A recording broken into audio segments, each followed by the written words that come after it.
Have you ever wanted to play Airsoft in an abandoned mall? Well, then this might just be the Airsoft event for you. I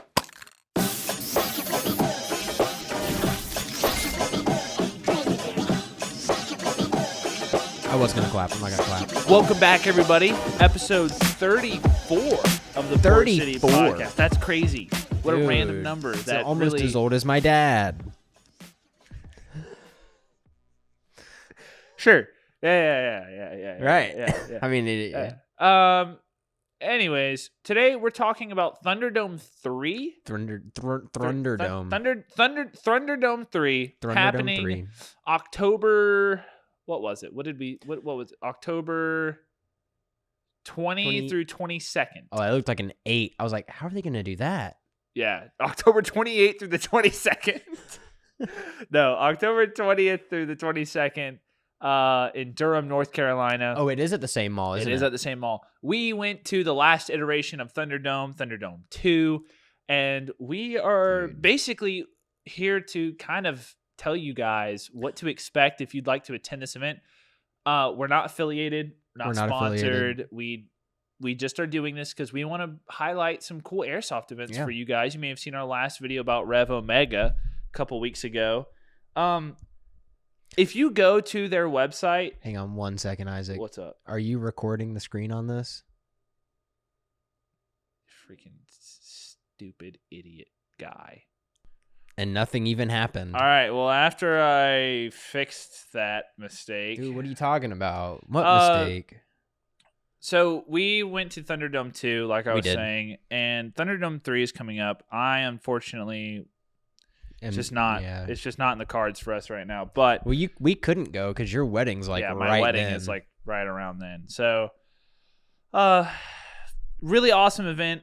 I will say the website doesn't really tell you anything. It really doesn't, about the event, which I understand that for a lot of these ops, like they're kind of spread through word of mouth or I mean it's Lion Claw, right? So they're like one of the biggest like Milsim people. They've been doing it since when? Like what, the 90s or 80s or something? It's been forever. As long as Airsoft, these guys have been doing Milsim events. So as long as Airsoft, they do a great job. Yeah. I mean, it was very well put together. You guys may have seen recently actually Dutch and I think Alphonse went to their Horn of Africa. Oh, yeah. Not the Irene or whatever. I don't know about Irene. I don't think that's happened yet. I think that's later this year. I thought that was like this month, like September. I don't know. I know that Horn of Africa was the one at that movie set. That's like the Middle Eastern village. And they've been posting gameplay. I need to check out. At least Dutch's Dutch channel. has, and Alphonse was there too. So these guys hosted that as US well. Airsoft. Thunderdome 3, though, we were going to basically kind of talk over everything that we experienced at Thunderdome 2, and hopefully give you a little bit more background for this event, so that you can like better prepare to go.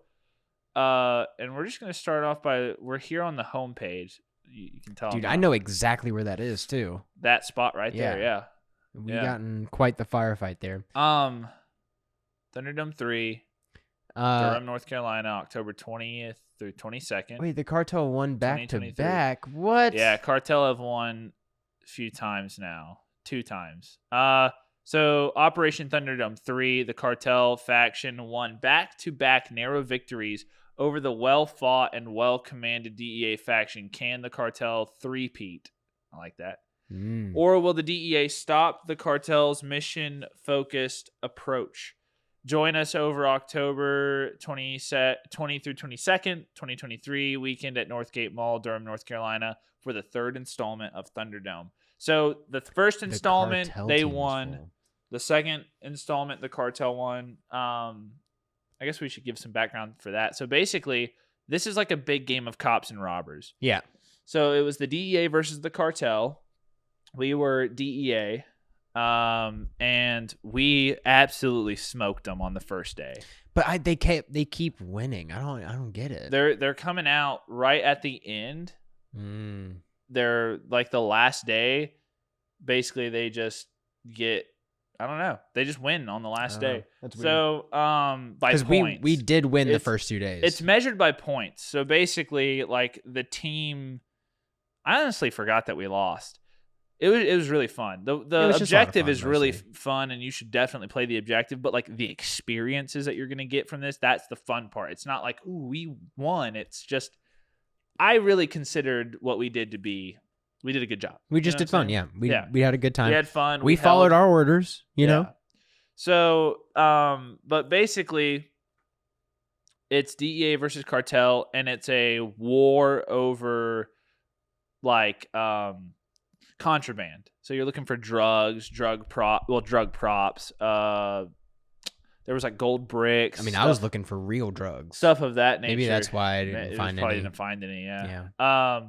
So you have safe houses. So if you're the DEA, you're trying to confiscate and raid cartel drug stashes, bring it back to the safe houses, and at the end of the day, whoever has the most amount of loot, that's like your point system. Yeah. And so you're basically playing through this mall like it's a city. They told us to treat it like a city. Imagine that the main halls are streets and the storefronts are like buildings, and that we're just in like a downtown, close quarter urban scenario. And it, I would say overall, it didn't really feel like a city. Didn't really feel it felt like a mall.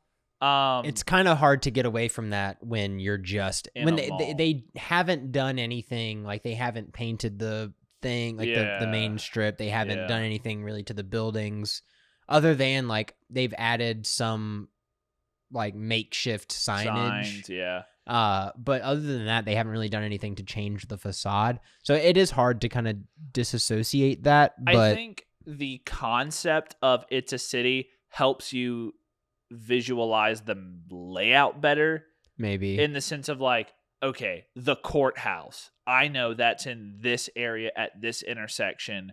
That's where we're trying to get to. Yeah. It helps you in that sense from a kind of top-down map perspective, but like visually, while you are in a firefight, you're not going to be thinking they're on 3rd Street. You know what I'm saying? You're like, where are they? They're at the corner store. You know, like it's. And then like gameplay just lends itself to feel more like you're in a mall, but like objective-based stuff, I feel like it did help me to visualize the layout as I need to get to 4th Street, which is this intersection or whatever. I don't remember all the streets, but basically it just helps you kind of picture where the stores are. But you'll even hear people say like on the map it may say that this store is like a bank or something, but then it may just be a Claire's. So people will be like, they're in the Claire's, stuff like that. So I don't know. They're in the city trends. The Cartel team is currently full, but registration is still open, and I would recommend you get on that if you do intend on going. But you got to get your multicam. Make sure you got multicam. Registration. So, individual registration, basically, it is $185 for first-time members. But if you have been to a Lion Claw op for one of their 3-day ops before, the price is $155. So your first time playing, to get you into the system and everything, they charge a higher price. But if you have been in the past, they have a lower rate. So that's one thing to consider.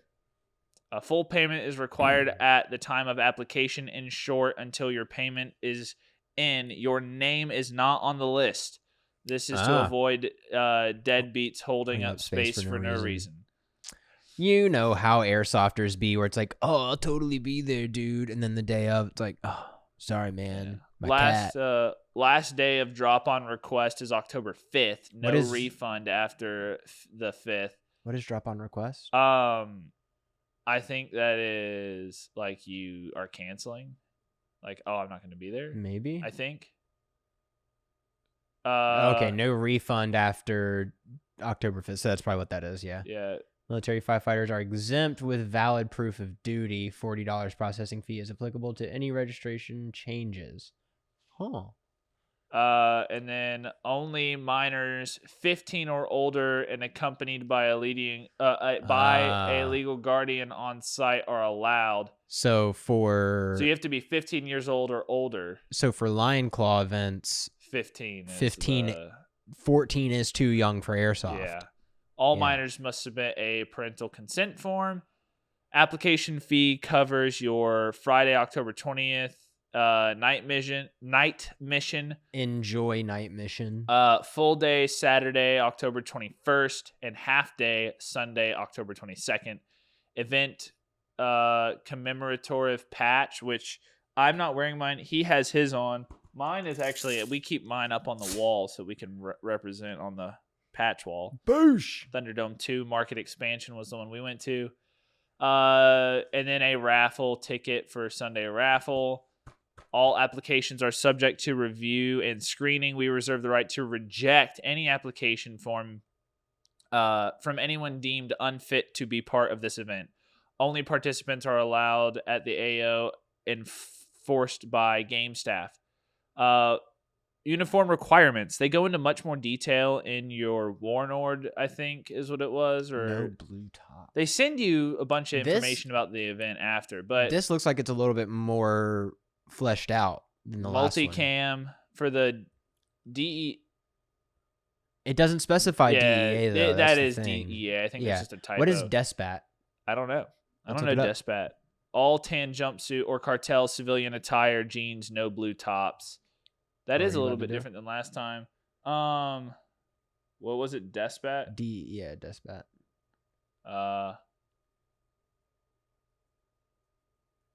Despacito. Despacito. I would maybe type in camo.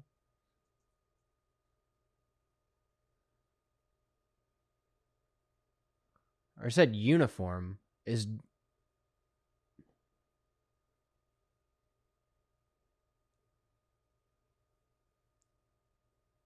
like desert camo or something.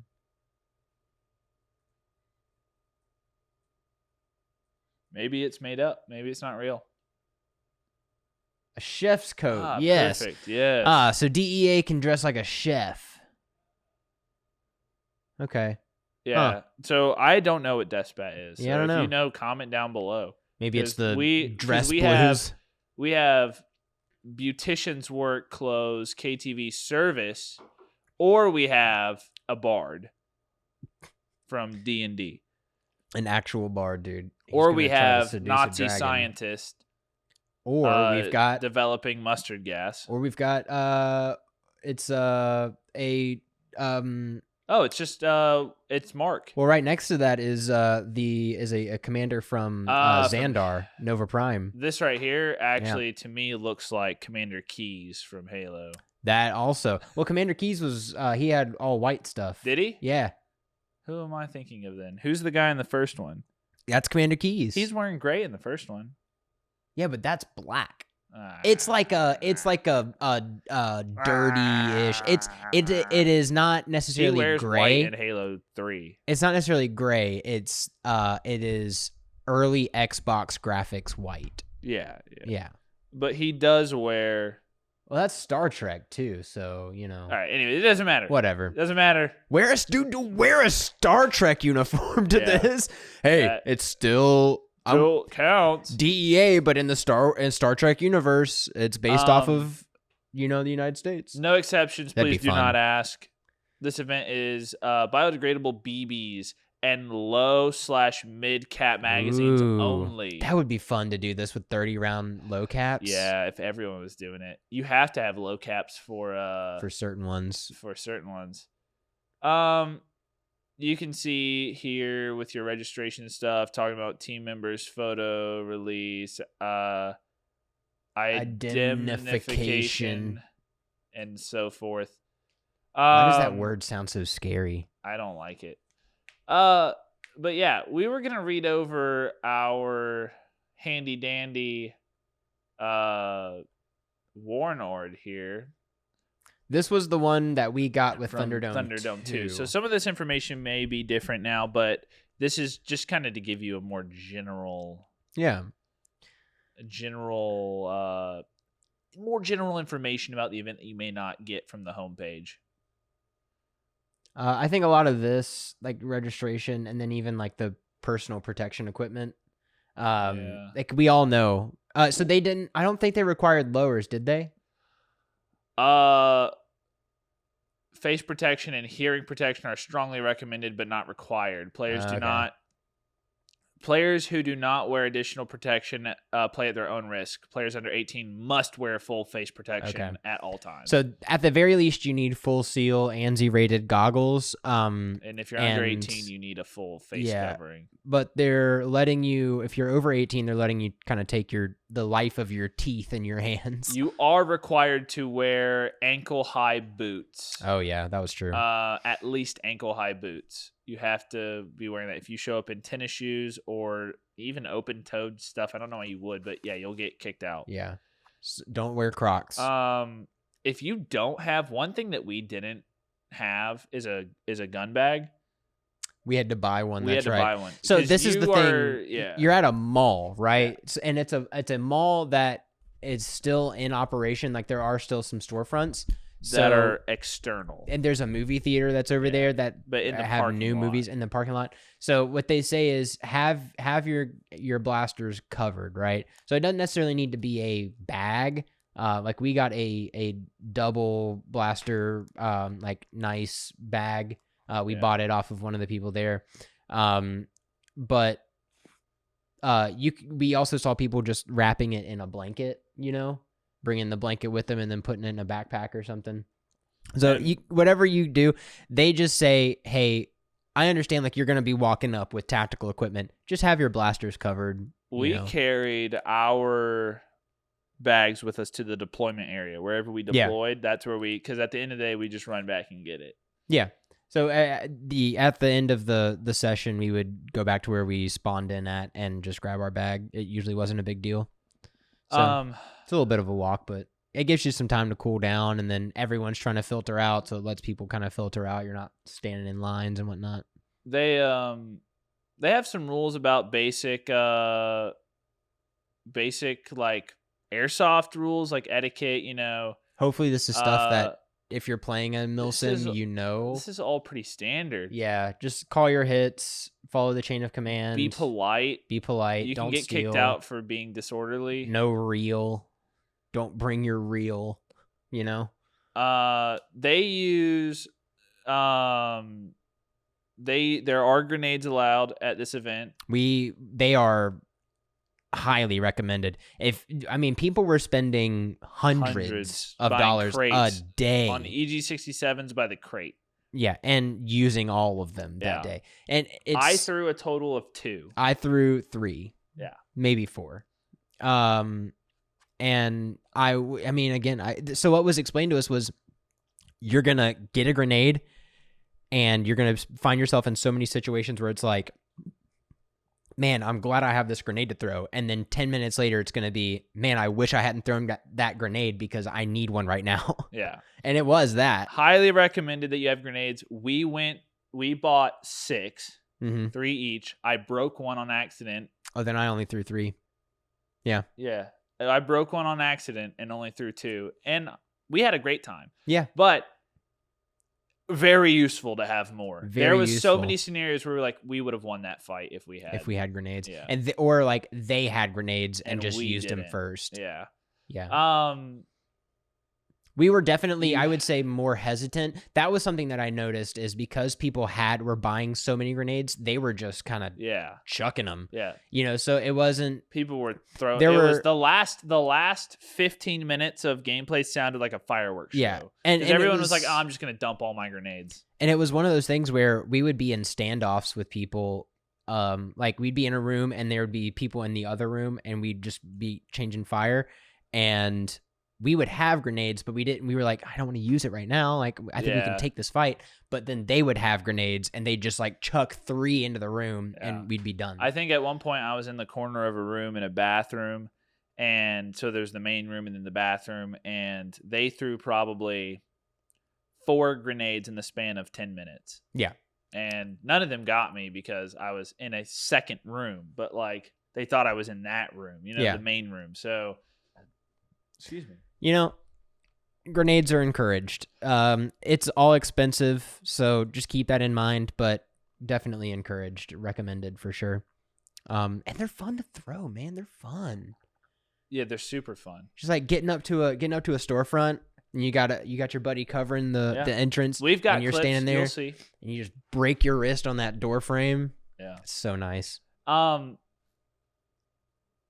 Dead rags and dead lights are required. Yeah, they are not recommended; they're required. You need a red dead rag to put over your head, and you need a dead light somewhere on your body because there's a lot of areas where it's very dark. We got Amazon had like a red like 4 bandana of whatever for like $5 or something like that, and then it was a 4-pack of clip-on bike lights. Yeah, that were all red light. And we just would pin it to the front of our thing.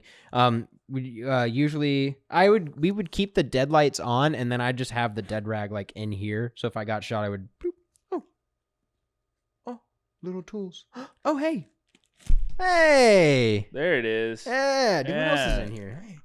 Oh, He's been looking for his radio. Okay. So his radio. So I just opened this and I just started finding a bunch of stuff. So one of the things that you should know about the event, and they may do this different in Thunderdome 3, so you'll get the information you need to know. But basically with the medic rules, if you get hit, you need to yell hit very loudly to make it very clear. Take out your dead rag, turn on your light, and then you can be medic. You can be. Isn't it it's a 5-minute the way timer? that it what was the walk back timer? Walk back timer is 5 minutes. You do not have to walk back. You can choose to keep waiting if you'd like. Oh, can you? That's what it was. But you have to wait 5 minutes before you can fully walk back. Yes, you have to wait at least 5 minutes before you can walk back. But you can basically, everyone has to have 2 tourniquets or ace bandages. And I carried mine right here. And basically, whenever you're down, your teammate can come up to you, take one of your bandages or tourniquets, and put it on your arm. So you can basically be healed twice. Once those tourniquets or bandages have been used, you cannot be revived. You have to go back to respawn. Yeah. They weren't heavily enforcing it. I would recommend that you wear your tourniquet. Yeah. So some people would get healed and then take it off, put it back. That's not really fair because then if someone is trying to cheat, they could just be like, well, look, I don't have any on. Wear your bandages. Wear your tourniquets. So that people can see you've been hit once or this is your last life, Mm-hmm. And then respawn as you walk all the way back to your base, wherever your main spawn point is. And you have to wait there for like, what is it, like a minute or something? Yeah, and that changes. 1 to 3 minutes. So where you spawn in at the beginning of the session could be different than where your respawn is. Yes. There are deployment points where you start, but your respawn point is set. Yeah. So what we did was we just found DEA people that looked like they were walking back to respawn, and we just followed them. Yeah. It's not super hard to figure out. And if you can't find it, then just ask somebody. You'll have a map as well. But I think it was the tourniquets, and then the other one was so team leaders. There were commanders like COs and whatnot. Yeah. And they had like playing cards or something. Medic cards that basically if you had both your tourniquets, if you've been medic twice and you were about to walk back, they would come and they'd have to tear it in front of you and then drop it on the ground, and basically it was spending a life. You were reset. respawned. Yeah. Now walking all the way back to respawn didn't use up one of those cards, so they had a finite amount of cards. Yeah. And so it was more so like, oh, we've got a stronghold here. Let's get the CO up and have those cards so we can have a respawn point. Because only the CO can tear them up. Yeah. So if they get downed, they can't use them. They can't use them. So basically, like, let's say you're in the scenario where the CO is hit twice already and is on their last life. It doesn't matter if they get hit and go down. You cannot walk up and be like, well, I'll bring you back in with your own card. That's not how it works. They have to spend the card. So keep your CO safe and secure. If you have a CO who really wants to be in the fight, that might be kind of not very beneficial because they do have to sit back and give orders. But your team leaders will decide all of that for you. The medic cards was a cool addition. I really liked that because it really allowed you to like set up little respawn areas kind of like in the midst of the battle. Like we would be on the front line and it would be like, hey, there's a CO with respawn cards in that building. You know? And then you go in there. If you've ever played like Squad, that's and so you're setting up like too, your FOB, right? And it's like, oh, there's a spawn point right here. We don't even have to go all the way back. Like it's kind of similar to that. Bleed out time 5 minutes. That's what it is. So the next one was interesting to me. You can only walk when you're moving a wounded player. So moving a wounded player, if they're in a bad spot, you can walk up to them, put a hand on their shoulder, and drag them with their assistance. Honestly, you walk up and say, I'm going to drag you, or can I drag you? And then they go, yeah. And then they work with you. But you can only walk. So a lot of people will like straight up sprint, but you can just, So that makes it a little bit more difficult depending. And then the other thing, I don't know if it says it on there, or maybe it did at some point, but human shields. Yeah. If you're hit, take a knee. If you're hit, take a knee. But if you're moving a player, you can't use that player as a bullet intentionally. Shield. Yeah, intentionally. I mean, if someone's just at a weird angle, like, and they're shooting, like, if you have that person, you see someone and you move them in front of you to take the BBs, that's not allowed. Or if you duck behind them to dodge BBs, no. So that lends itself to a more strategic play style, because what happens a lot, and you'll see, is if you go down in a bad area, you're done, man. You're done until the fight's over, or until you walk back. You're done. Like we had a few times where we would be right up on the front line, go down, and literally just bleed out. We're surrounded. We're literally surrounded by teammates. Yeah, and no one can get to us. Or we would link up with like a handful of other guys that were making a crazy push in a direction, and then everyone would get wiped. We'd all just be sitting there, and then like cartel members would walk by and like start talking trash and whatnot. And you're like, oh, you're dead. It's like, oh, there's 5 of us, man. Yeah, your whole team is here. Yeah, and you've got infinite grenades. There's no bang bang rules. No mercy kills. No knife kills. No riot shields. No shields. No shields. Yeah.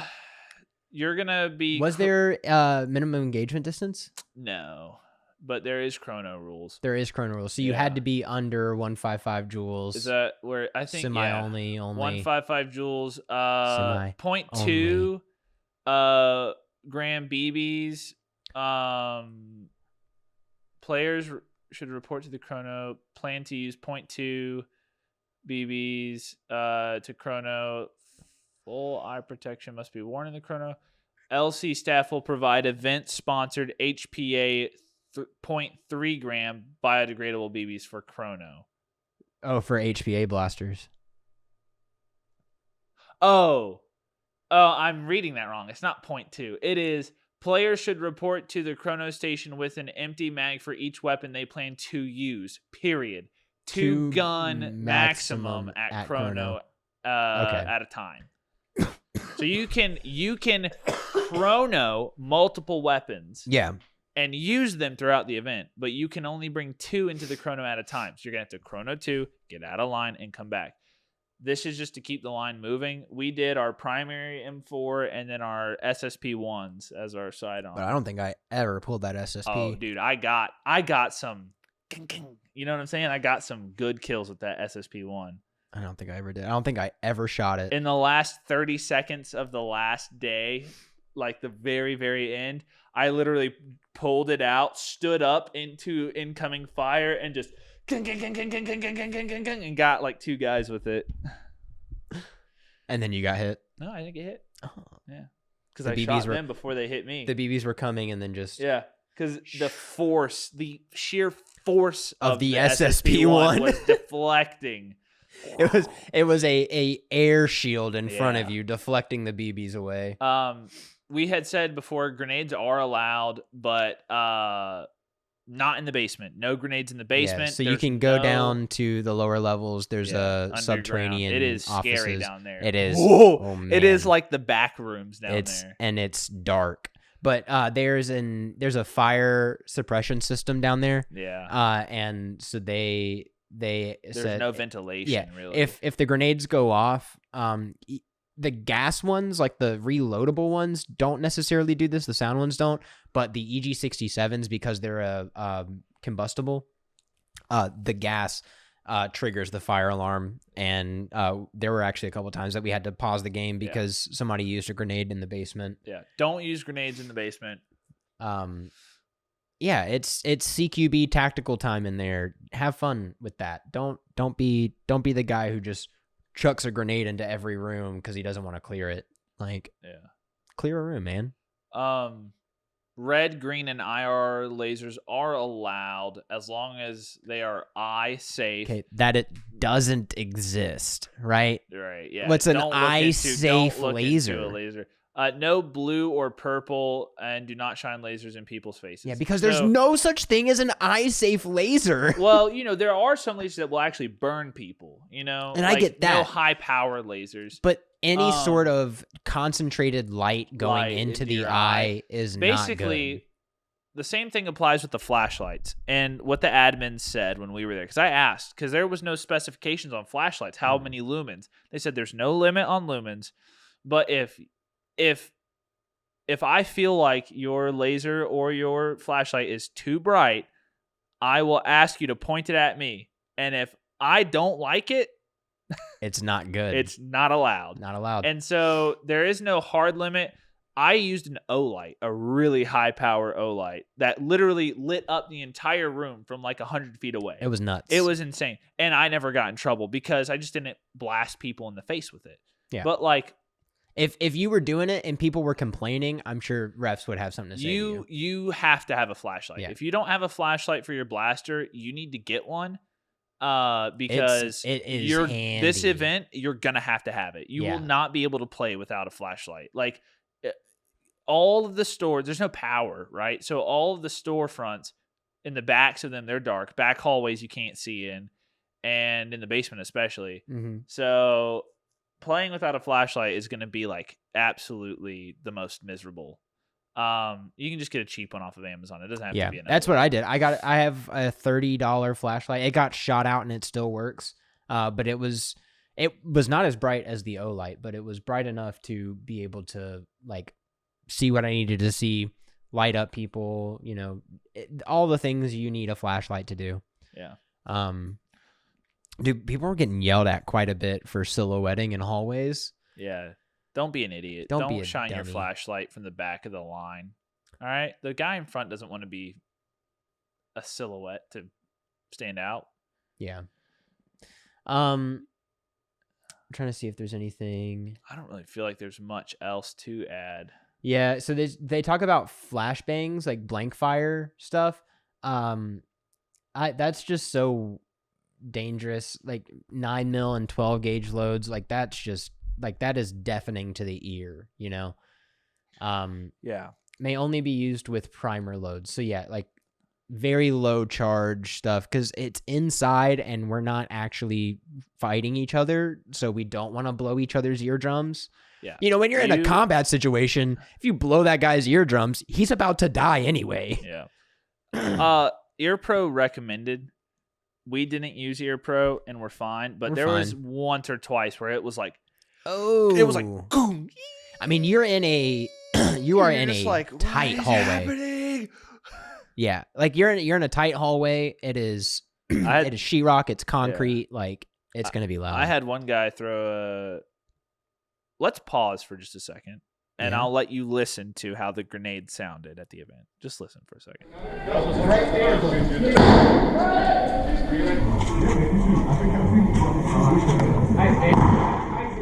Pretty loud, right? Yeah, it's pretty loud. And that's over the camera from like a distance away. Imagine if you are in person right on top of you and you're in a tiny little concrete hallway. Oh, yeah. That or cinder like block. in a small bathroom, Yeah. like shoved in the back of a storefront. So, yeah. Just be aware that your ears might hurt. Yeah. Ear Pro recommended. If you don't have it, I guess you can play without it. It's not required. The other thing is, don't get mad, right? Like, don't get mad.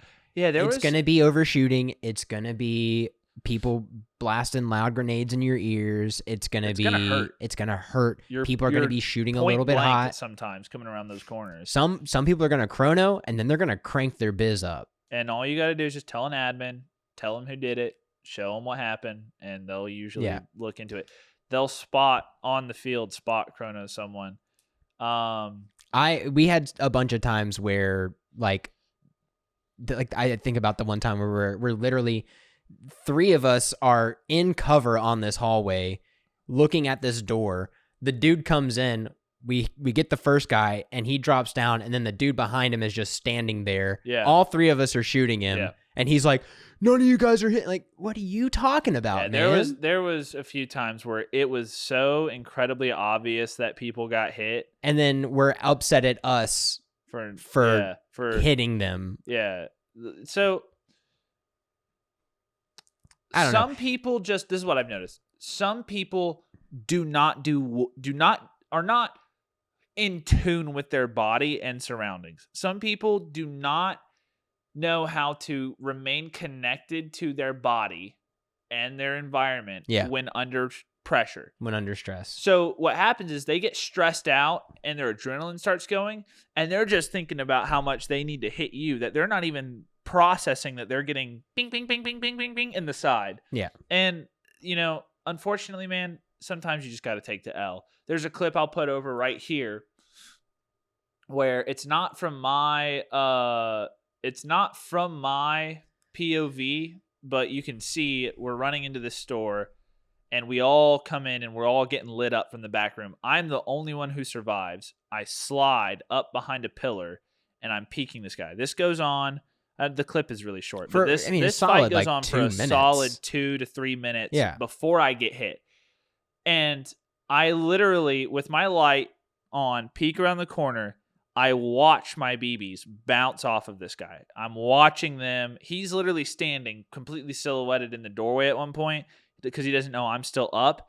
And I'm just dun, dun, dun, dun, dun, dun, dun, and he doesn't call a single hit. You can see the BBs bouncing off of him. Not in the clip because it's not my POV, but and eventually I was just like, you know what, man? I'm in this room by myself. There's no cover except for one pillar, and there's 2 or 3 guys in the back room, and none of them are going to call their hits. So I guess they weren't even thinking about it. And you're just going to have to accept that because this is the event for stuff like that to happen. And the common thing that everyone says about it is just keep shooting them. Yeah. Just keep shooting them. If you tell a ref, though, the refs here, they seem to care. Whenever I made a complaint about one guy at one point that he was over the chrono limit because I showed the guy. I got hit in the arm right here from I'd say a good 80 feet away. Yeah. And it left the biggest welt I've ever had from any BB. I was bleeding. I remember that. It was like it scarred up for a while. I don't think it's still there. But there was like a big mark that stayed for a few months right on my like bicep. And I told the ref, I was like, look, this is what happened from like 80 feet away. Dude's running a little HPA SMG. He's definitely hot. Yeah. And the ref went over and found the guy and chronoed him. And I don't know what turned out of that because I left, but they like care. They'll do stuff. So yeah. And it's so refreshing too when you are playing at a paintball field that gives you a ref because they have to, and the ref really doesn't care. And then to go play an event where the refs actually do care. Yeah. And it's like, oh, nice. Yeah. Thanks. So, but that's pretty much everything. You got anything else to add? Not really. I mean, hey, it is a great time, and so fun. Highly recommend. A treat and a treasure to be able to operate in a mall like that. Yeah. Like, I mean, just being a kid and going to the mall with your family, and you're like, oh, this would be so cool if it was like a firefight. Obviously, it has a different connotation, but you as a kid, you're not really thinking about that, but you start to get older and you're like, oh, I probably shouldn't have been hoping for a gunfight to break out at the mall when I was a child. In the sense of like, Die Hard or something. Yeah. But then also when you start playing Airsoft and you're like, man, this would be sick. You start looking at like everywhere you go, Home Depot. Man, I'd love to play Airsoft in a Home Depot. Yeah. That'd be cool. Or like a Renaissance fair or like a theme park or something. I've always wanted to do Airsoft in like an abandoned airport to do like a No Russian from Terminal from MW2. Oh yeah, I guess it would be Terminal. Yeah. Well, No Russian has the whole extra part where you're like, No Russian is like, terrorism. I just meant like, team deathmatch. I mean, yeah. But yes, the map from No Russian. Yes. The airport. The terminal. Yeah, the terminal is the name of the map. So. In question. All right, well. Did you get a bunch of volunteers that are like, I'll just stand there and pretend to be a civilian? Ooh. That's messed up. I don't think I'd sign up for that Airsoft Milsim. All right, guys. That's messed up. We're canceled now. All right, that's it. This is the final episode of Port City Podcast. Hey, Balahak did it with zombies. Yeah, that's true. That's true. Well, why don't you go ahead and close us out? We've reached the end of our episode. Don't do an Airsoft No Russian. Or just any kind of that. Don't do any Don't do that at all. Because terrorism is bad. It is. And if we have to tell you that, I'm concerned. Thank you guys for watching. I hope you enjoyed it. And yeah, we do this every Friday. You can find a podcast episode here talking about all kind of stuff. We upload other videos twice a month. Could be any number of things. We've got some blaster reviews that are in the works here recently or upcoming, but we have more stuff in the pipeline. We are all over the socials. We've got over Instagram. Instagram, dude. Just Instagram and Reddit mostly. Yeah. But we're there and we're all over it. So you can find us on those platforms. As well as our merch store, all of which is linked down in the description. Yeah. Check that merch store out because there's going to be some really cool stuff that we've got soon. Yeah. So very, very soon. It may even already be out by the time that this could episode. Be. We don't know yet. We don't know. Yeah. So check it out because there could be a treat in there for you or a loved one. Or an enemy. Or an enemy, and you give them an upper hand in the field. If you want to like give yourself a challenge, you could send them an insult. It's like, hey, you can't give me the challenge that I need, so I'm giving you a buff for the next time we meet. This shirt will make you operate better to make it more challenging for me. Yeah. So you could do that, and then it'd be an insult and a gift. Yeah. And you're supporting Port City Airsoft. But other than that, I hope you guys have a great week. Yeah. And we'll see you again this time next Friday. Yeah, round about this time next Friday. Yeah. Well, let's dip, huh? Let's get out of here. I'm hungry.